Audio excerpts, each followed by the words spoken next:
Hello friends, स्वागत है एक बार फिर से आप सभी का आपके अपने यूट्यूब चैनल नयन प्रताप कॉम्पिटिटिव क्लासेस 2.0 में। मैं नयन प्रताप आप लोगों का तहे दिल से स्वागत करता हूं। दोस्तों, जैसा कि मैंने आपसे वादा किया था कि मैं कल यानी कि 20 मई 2022 को मैं केमिस्ट्री का वीडियो अपलोड करूंगा, जो कि क्लास 8, 9, 10th और 11th के बच्चों के लिए रहेगा। ऐसा मैंने बोला था कल की वीडियो में, मैंने इंट्रो में दिया था। और फिर मैं वहाँ पर यह भी बोला था कि वो जो केमिस्ट्री होगा बिल्कुल बेसिक से होगा, मतलब कि जीरो लेवल से होगा। जिसको केमिस्ट्री नहीं भी आती है वो भी समझेगा। सबसे पहले तो चलिए देखिए, जैसा कि सबसे पहले हम लोग को पढ़ना किसके बारे में है? केमिस्ट्री के बारे में। तो केमिस्ट्री को समझने से पहले हमें जानना चाहिए कि केमिस्ट्री है क्या, ये किसका पार्ट है। तो अगर हम बात करते हैं साइंस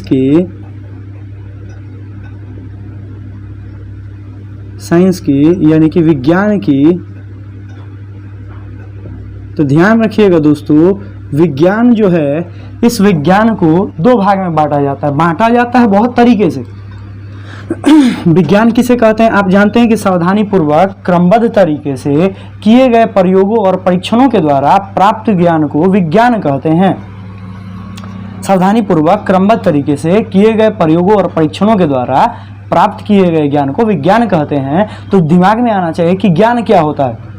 लेकिन मैं उतना डीपली नहीं जाऊंगा, मैं बस इतना बताना चाहता हूं आगे चल के, क्योंकि साइंस को वहां पर दो भाग में बांटेंगे, सत्य विज्ञान, छद्म विज्ञान। सत्य विज्ञान को आगे चल के बांटेंगे, जो थ्योरी पर आधारित हो उसे सत्य विज्ञान कहते हैं, और जो पैराडिग्म पर आधारित हो उसे हम असत्य विज्ञान या छद्म विज्ञान कहते हैं। तो उतना नहीं कहेंगे, बस इतना समझ लीजिए कि साइंस को दोस्तों, साइंस को हम कितने भाग में बांटते हैं? साइंस को हम दो भाग में बांटते हैं, बस ये ध्यान रखिए।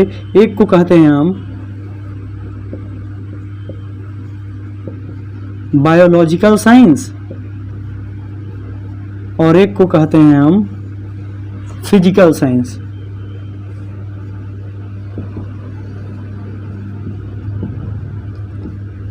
बायोलॉजिकल साइंस मतलब होता है जैव विज्ञान, इसी को कहीं कहीं पर जैविक विज्ञान लिखता है। और फिजिकल साइंस मतलब होता है दोस्तों भौतिक विज्ञान। क्या होता है? भौतिक विज्ञान। ये बिल्कुल बेसिक से है दोस्तों। साइंस जो है, साइंस को मैनली टू टाइप में बांटा जाता है, दो भाग में बांटा जाता है। एक को बायोलॉजिकल साइंस, दूसरे को फिजिकल साइंस कहते हैं। बायोलॉजिकल साइंस का मतलब दोस्तों याद रखिएगा, बायोलॉजिकल साइंस जो होता है विज्ञान की वह शाखा जिसमें हम लिविंग की चर्चा करते हैं। किसकी चर्चा करते हैं? लिविंग मतलब सजीव, लिविंग मतलब सजीव, यानी कि विज्ञान की वह शाखा जिसमें हम सजीवों का अध्ययन करते हैं बायोलॉजिकल साइंस कहलाता है, जैव विज्ञान कहलाता है। और फिर विज्ञान की वह शाखा जिसमें हम लोग नॉन लिविंग का यानी कि निर्जीवों का अध्ययन करते हैं, तो ये आपको क्या कहलाता है? ये आपको भौतिक विज्ञान कहलाता है। तो ध्यान दीजिएगा कि इस पृथ्वी पर अगर हम सजीव की बात करें तो सजीव को मुख्य रूप से दो टाइप में बांटा जाता है। अगर हम देखें तो एक जो सजीव वो होते हैं जो पेड़ पौधे कहलाते हैं। एक सजीव में कौन आएंगे? पेड़ पौधे। और एक सजीव में कौन आएंगे? जंतु या प्राणी। तो याद रखिएगा कि विज्ञान की वह शाखा हम कहेंगे अब कि जीव विज्ञान की या जैव विज्ञान की या जैव विज्ञान की वह शाखा जिसमें हम पेड़ पौधों का अध्ययन करते हैं, इसी को हम कहते हैं वनस्पति विज्ञान। क्या कहते हैं? वनस्पति विज्ञान। और वनस्पति विज्ञान को हम बोटनी कहते हैं। और जंतु विज्ञान जो है, इस जंतु विज्ञान में विज्ञान की वह शाखा जिसमें हम जंतुओं या प्राणियों का अध्ययन करते हैं उसे हम प्राणी विज्ञान कहते हैं। क्या कहते हैं? प्राणी विज्ञान कहते हैं, और इंग्लिश में इसे जूलॉजी कहते हैं। ध्यान रखिएगा दोस्तों, ये रहा वनस्पति विज्ञान, ये रहा प्राणी विज्ञान। और ध्यान दीजिएगा कि जब पेड़ पौधे और जंतुओं के बारे में अध्ययन किया गया तो क्या हुआ कि इन सभी में, पेड़ पौधों में और जंतुओं में विकार देखा गया। विकार मतलब समझते हैं? रोग, दोष, ये सब देखे गए। तो जब दोष देखा गया तो इन्हीं पेड़ पौधों और जंतुओं के बीच में एक नया पार्ट बनाएगा और उस नए पार्ट का ही नाम रखा गया माइक्रोबायोलॉजी। क्या रखा गया? माइक्रोबायोलॉजी। और इस माइक्रोबायोलॉजी को कहते हैं सूक्ष्म जीव विज्ञान। क्या कहते हैं? सूक्ष्म जीव विज्ञान। और इस सूक्ष्म जीव विज्ञान में हम क्या पढ़ते हैं? इसमें तो मालूम हो गया कि पेड़ पौधे और जंतु के बारे में पढ़ते हैं, जितने भी पेड़ पौधे हैं पृथ्वी पर उन सब के बारे में, जंतु विज्ञान में पूरे जंतु के बारे में।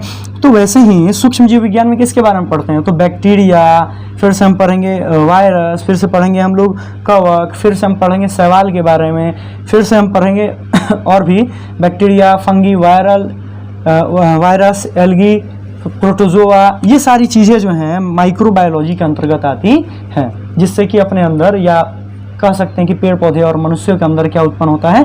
विकार उत्पन्न होता है। अगली बात है कि यहाँ पर हम टोटली अगर देख लिए, टोटली यहाँ पर हम क्या देखें कि study about tree and plant. ये अगर हम कहें study about tree and plant is called botany. और फिर इसमें कह देंगे स्टडी अबाउट एनिमल्स। ठीक है, जंतुओं का अध्ययन जो होगा, जंतुओं के बारे में जो अध्ययन होता है वो क्या कहलाता है? जूलॉजी। और ये क्या कहलाता है? बोटनी। और फिर study about virus, bacteria, protozoa, fungi, algae, ये सब जो है ये क्या कहलाएगा? माइक्रोबायोलॉजी कहलाएगा। ठीक है, तो इसमें हम किसके बारे में अध्ययन करते हैं? तो दोस्तों इसमें हम लोग जीवाणु, विषाणु, कवक, शैवाल, प्रोटोजोआ, गोलकृमि, ये सब इन्हीं सभी के बारे में अध्ययन करते हैं हम लोग। किसमें? माइक्रोबायोलॉजी में। रह गया बात अब किसका? निर्जीव विज्ञान का, यानी कि विज्ञान की वह शाखा जिसमें हम लोग निर्जीव पदार्थों का अध्ययन करते हैं, वह शाखा रह गई। ठीक है, तो हम लोग इसके बारे में देखते हैं। तो ध्यान दीजिएगा, निर्जीव, यहाँ पर दोस्तों ध्यान देना है।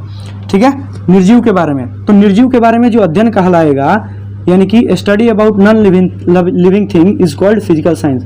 Study about non living things is called physical science. Study about non living things is physical science.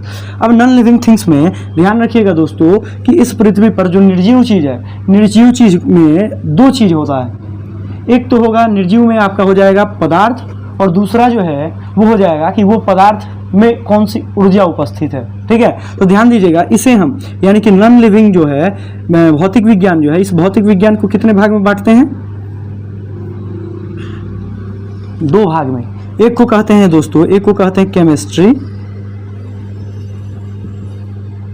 और एक को कहते हैं फिजिक्स। एक को कहते हैं रसायन शास्त्र और एक को कहते हैं दोस्तों भौतिकी। एक को क्या कहते हैं? भौतिकी। तो ये बात ध्यान रखिएगा कि विज्ञान की वह शाखा जिसमें हम निर्जीवों का अध्ययन करते हों वो क्या कहलाएगा आपको? भौतिक विज्ञान। वो क्या कहलाएगा? भौतिक विज्ञान। और फिर इस भौतिक विज्ञान को कितने भाग में बांटेंगे? दो भाग में। एक कहलाएगा केमिस्ट्री और एक कहलाएगा फिजिक्स। और ध्यान रखिएगा दोस्तों कि इसमें इस केमिस्ट्री में हम क्या पढ़ते हैं? तो स्टडी अबाउट मैटर। और मैटर मतलब मारपीट मत समझ लीजिएगा। स्टडी अबाउट मैटर का मतलब ये है, मैटर मतलब पदार्थ होता है, द्रव्य होता है। ठीक है, सब्सटेंस हो गया। तो यही बोलेंगे कि पदार्थ का अध्ययन। किसका अध्ययन? पदार्थ का अध्ययन। पदार्थ का अध्ययन जो है ये क्या कहलाएगा? यही कहलाएगा आपको दोस्तों केमिस्ट्री। क्या कहलाएगा? केमिस्ट्री, रसायन विज्ञान। अगली बात है फिजिक्स की बात करें तो फिजिक्स में हम क्या पढ़ते हैं? तो स्टडी अबाउट, ध्यान रखिएगा दोस्तों, study about matter and energy. Matter and energy, या फिर हम कह सकते हैं study about inter relation between BW मतलब between matter and energy. Matter and energy. ये कहलाएगा दोस्तों आपको क्या, भौतिकी कहलाएगा। यानी कि अगर हम इसकी मीनिंग को देखें, इसका मीनिंग क्या निकलता है, तो इसका मीनिंग ये निकलेगा कि पदार्थ और उसमें उपस्थित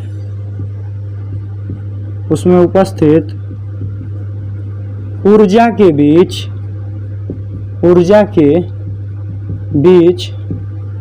अंतर संबंधों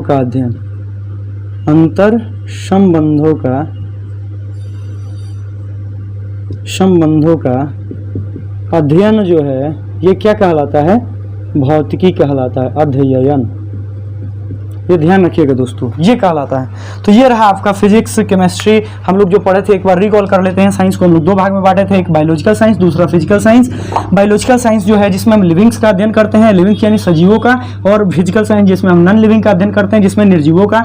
और बायोलॉजिकल साइंस में लिविंग का अध्ययन करते हैं, तो लिविंग के अंतर्गत पदार्थ, ये जो आपका जीव विज्ञान है इसे मुख्यतः दो भाग में बांटा गया। एक कहलाया पेड़ पौधों वाला विज्ञान और एक कहलाया जंतु वाला विज्ञान। तो पेड़ पौधों वाला विज्ञान मतलब क्या, जिसमें हम पेड़ पौधों का अध्ययन करते हैं वो कहलाता है बोटनी, और जिसमें जंतुओं के बारे में पढ़ते हैं वो कहलाता है जूलॉजी। जूलॉजी मतलब प्राणी विज्ञान। तो ध्यान दीजिएगा दोस्तों, जब पेड़ पौधे और जंतुओं के बारे में अध्ययन करना शुरू किया हम लोग, तो इनमें पेड़ पौधे और जंतुओं में खामियां देखना शुरू हुआ। जैसे अगर हम पेड़ पौधों की बात करें तो रेड रॉट रोग जो रोग होता है वो ईख में होता है, नींबू में साइट्रस कैंसर होता है, आलू में ब्लाइट रोग होता है, अंगमारी जिसको कहते हैं, आलू में शैथिल्य रोग भी होता है। ऐसे ही बहुत सारे रोग हैं। इन रोगों के कारकों को देखा गया। जंतुओं में बात करें तो जंतुओं में, अगर मनुष्यों की बात करें तो मनुष्यों में टीबी हो जाता है। टीबी जिसको हम लोग क्या कहते हैं, तपेदिक कहते हैं, क्षय कहते हैं, यक्षमा कहते हैं, ट्यूबरकुलोसिस कहते हैं। ठीक है, ये सारे नाम जो है, फिर हम कह सकते हैं हैजा, कॉलरा जिसको कहते हैं, फिर हम कह सकते हैं कि चेचक, फिर हम कह सकते हैं मप्स। ये सारी जो चीजें हैं, जो रोग हैं, इन रोगों को जब अध्ययन किया गया तो देखा कि ये सारे रोग जो हैं एक छोटे छोटे मतलब कह सकते हैं कि छोटे छोटे जीवों के द्वारा हो रहा है। तो उन छोटे छोटे जीवों को ही एक विज्ञान की, इस सजीव विज्ञान की एक अलग शाखा बना दिया गया, जिसको कहा गया माइक्रोबायोलॉजी। और इस माइक्रोबायोलॉजी में इसका अध्ययन किया गया, कोई दिक्कत नहीं होना चाहिए, जिसमें हम लोग जीवाणु, विषाणु, कवक, शैवाल और फिर प्रोटोजोआ के बारे में अध्ययन करते हैं। अगली बात, अगर हम नॉन लिविंग की बात करें, निर्जीवों की बात करें, तो निर्जीव विज्ञान जो है, यानी कि भौतिक विज्ञान को निर्जीव विज्ञान कहते हैं। और भौतिक विज्ञान को दो भाग में बांटे हैं। कौन कौन, एक हो गया फिजिक्स, दूसरा हो गया केमिस्ट्री। अगर हम फिजिक्स केमिस्ट्री की बात करें, ध्यान देना, हम पहले किसके बारे में लिखे हैं, केमिस्ट्री यानी कि पदार्थ के बारे में पढ़ेंगे। और फिर दूसरा फिजिक्स। फिजिक्स मतलब क्या, study about matter and energy, द्रव्य और ऊर्जा के बारे में जो अध्ययन होता है वही क्या कहलाता है, फिजिक्स। द्रव्य और ऊर्जा के बारे में जो अध्ययन होता है वही क्या कहलाता है, फिजिक्स। या फिर हम लिखे हैं study about inter relation between matter and energy, पदार्थ और उसमें उपस्थित ऊर्जा के बीच अंतर संबंधों को ही हम क्या कहते हैं, भौतिकी कहते हैं। ठीक है दोस्तों, तो यहाँ पर पदार्थ है, ये पदार्थ से ही शुरू होगा आपका चैप्टर, क्योंकि यहाँ पर जो है केमिस्ट्री जो है, केमिस्ट्री, इस केमिस्ट्री की शुरुआत जो है अब यहाँ से शुरू होगी, यहाँ से चालू होगी। रसायन शास्त्र यहीं से आपका शुरू होगा। ध्यान दीजिएगा दोस्तों, हम रसायन शास्त्र को शुरू करने से पहले चाहते हैं कि आप इसका स्क्रीनशॉट ले लें जल्दी से, मैं इसको मिटाऊंगा। ठीक है दोस्तों,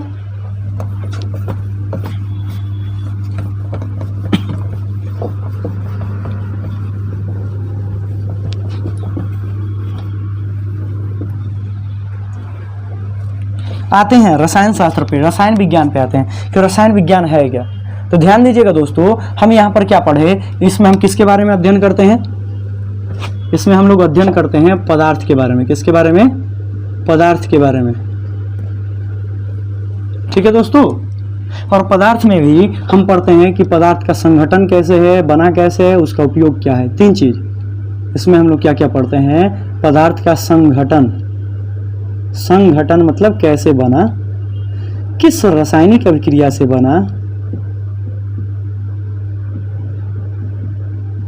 किस रासायनिक अभिक्रिया से बना, और फिर इसका उपयोग क्या है। ठीक है, यानी कि हम अगर बात करें तो composition and chemical reaction and also utilization, ये तीनों चीजों के बारे में अध्ययन करते हैं। कंपोजिशन, फिर केमिकल रिएक्शन, और फिर हम लोग इसके उपयोग यानी कि यूटिलाइजेशन की बात करते हैं। दोस्तों, अगर हम इस रसायन विज्ञान की बात करें तो रसायन विज्ञान को हम मुख्यतः तीन भागों में बांटते हैं। ध्यान दीजिएगा, कौन कौन, तो देखिए ये हाई लेवल और लो लेवल सबके लिए है, मतलब 9th क्लास का भी बच्चा पढ़ सकता है, 8th क्लास का भी और 10th क्लास का भी और 11th क्लास का भी, ठीक है। 12th के भी बच्चे पढ़ सकते हैं, इसमें कोई दिक्कत नहीं है। देखिए रसायन शास्त्र को हम 3 भाग में बांटते हैं। एक को कहते हैं हम लोग फिजिकल केमिस्ट्री,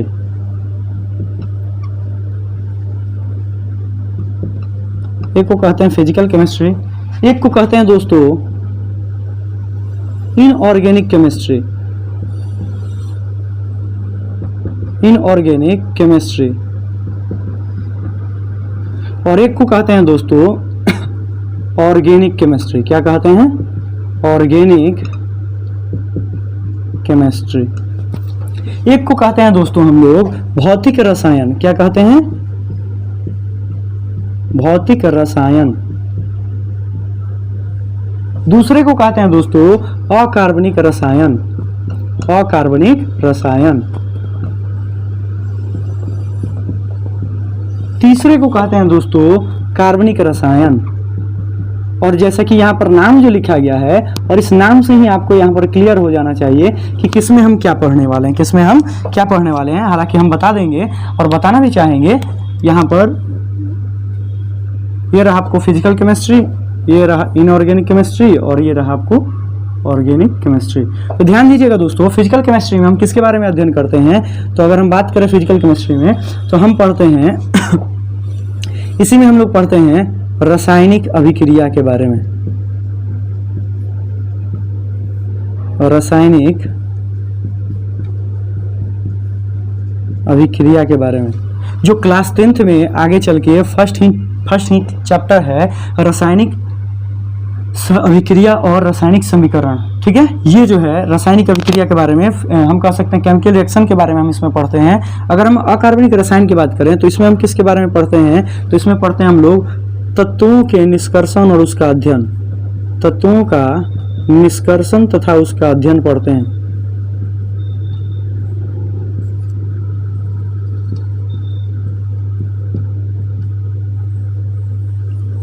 ठीक है, और अगर हम बात करते हैं ऑर्गेनिक केमिस्ट्री की, तो जब हम इन तत्वों का निष्कर्षण कर रहे थे तो इन तत्वों में सर्वाधिक मात्रा में कार्बन के यौगिक मिले। और कार्बन तत्वों के बारे में जब पढ़े तो तत्वों में कार्बन था, और कार्बन को देखा गया कि कार्बन की इस पृथ्वी पर 5000 से भी अधिक क्या है यौगिक हैं। तो इसे केमिस्ट्री का एक अलग पार्ट बना दिया गया, और यहाँ पर इसे क्या रखा गया?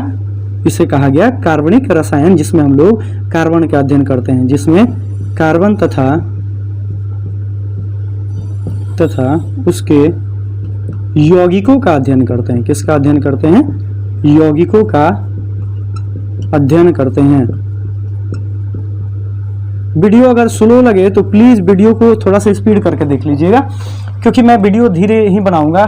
स्पीड बनाने में हो सकता है किसी को समझ में ना आए। अब देखिए क्या है दोस्तों कि यहाँ पर ये जो रासायनिक अभिक्रिया है इसके बारे में हम लोग क्लास 10th में पढ़ेंगे, इसमें भी क्लास 10th में पढ़ेंगे, और ये भी हम लोग 10th में ही पढ़ेंगे। ठीक है, 9th क्लास में उतना इसके बारे में उतना वेटेज नहीं है, 9th क्लास में उतना आता भी नहीं है, और फिर 10th से इसका जो सिलेबस है बहुत ही वास्ट होना चालू होता है। 10th 11 12 जनरली बच्चे जो है 9th क्लास से ही केमिस्ट्री को छोड़ना शुरू करते हैं, लेकिन हम शुरू से बताएंगे, क्योंकि ये बस एक ओवरव्यू था और एक जानकारी थी, एक छोटी सी जानकारी थी कि पदार्थ जो है होता क्या है, कैसे बनता है। ठीक है दोस्तों, तो चलिए उम्मीद करते हैं कि इतना कुछ समझ में आया होगा। अब हम देखते हैं आगे फिर पढ़ते हैं हम लोग कि आगे क्या होगा।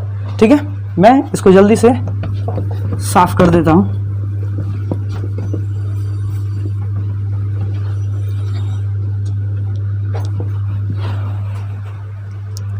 इस रसायन शास्त्र में हम क्या देखें कि केवल और केवल पदार्थ का अध्ययन किया जाता है। तो अगर हम बात करते हैं रसायन विज्ञान की, तो इसमें हम किसके बारे में पढ़ेंगे? पदार्थ के बारे में। अब अगर हम पदार्थ की बात करते हैं तो दोस्तों पदार्थ जो है, अगर 9th क्लास के सिलेबस के अनुसार देखा जाए तो पदार्थ में 2 प्रकार के गुण होते हैं। एक होता है भौतिक गुण और एक होता है रासायनिक गुण।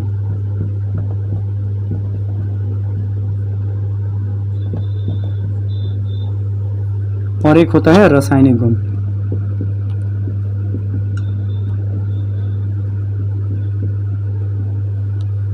एक होता है फिजिकल प्रॉपर्टी और एक होता है केमिकल प्रॉपर्टी। तो फिजिकल प्रॉपर्टी के अनुसार फिजिकल प्रॉपर्टी क्या होता है, किसे कहते हैं, ये हम बता देंगे आपको, लेकिन इससे पहले यहाँ पर ध्यान दीजिएगा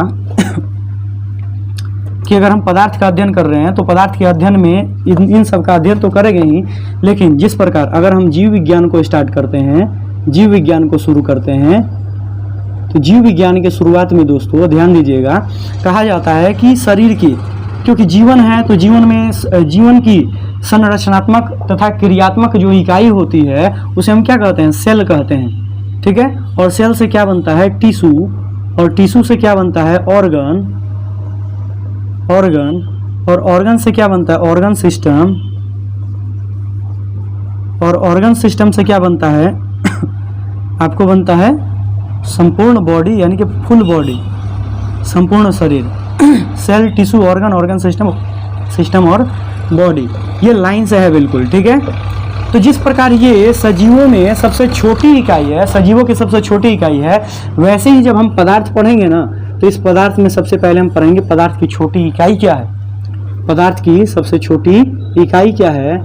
और जब हम इकाई की बात करेंगे तो यहाँ पर आपको चल के आएगा क्या, परमाणु, और हम इसके बारे में डिस्कस करेंगे थोड़ी देर बाद। पहले हम देख लेते हैं भौतिक गुण के आधार पर पदार्थ की अवस्था तय की जाती है। पदार्थ की कितनी अवस्थाएं हैं, 3 अवस्थाएं हैं मुख्य रूप से, एक होता है ठोस, दूसरा होता है द्रव और तीसरा होता है गैस।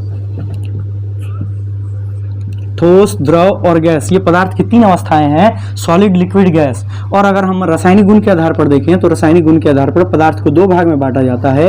एक को कहा जाता है प्योर सब्सटेंस यानी कि शुद्ध पदार्थ, और दूसरा कहलाता है इम्प्योर पदार्थ यानी कि अशुद्ध पदार्थ। तो ध्यान रखिएगा दोस्तों, शुद्ध पदार्थ जो है, शुद्ध पदार्थ को हम कितने भाग में बांटेंगे, तो शुद्ध पदार्थ 2 टाइप से होगा मुख्य रूप से, एक होगा तत्व और दूसरा होगा यौगिक, ठीक है। और ये अशुद्ध पदार्थ एक ही प्रकार का है जिसे हम कहते हैं मिश्रण, और मिश्रण जो है इसे हम आगे चल के 2 भाग में बांटेंगे, एक कहलाएगा समांगी मिश्रण और दूसरा कहलाएगा विसमांगी मिश्रण, समांगी मिश्रण और दूसरा कहलाएगा विसमांगी मिश्रण। अगर हम तत्व की बात करते हैं तो तत्वों को 3 भाग में बांटेंगे, धातु, अधातु और उपधातु, धातु, अधातु। और जब देखा गया कि इन दोनों के बीच में गुण पाया जा रहा है किसी का, तो वो कहलाता है उपधातु। इन सब के बारे में अध्ययन करना है, और जब हम इन 3 स्टेट के बारे में जब पढ़ लेंगे तो आगे चल के वैज्ञानिकों के द्वारा 2 और स्टेट की खोज होगी, एक होगा प्लाज्मा और दूसरा होगा बोस-आइंस्टीन कंडेंसेट। उम्मीद करते हैं इतना कुछ समझ में आया है।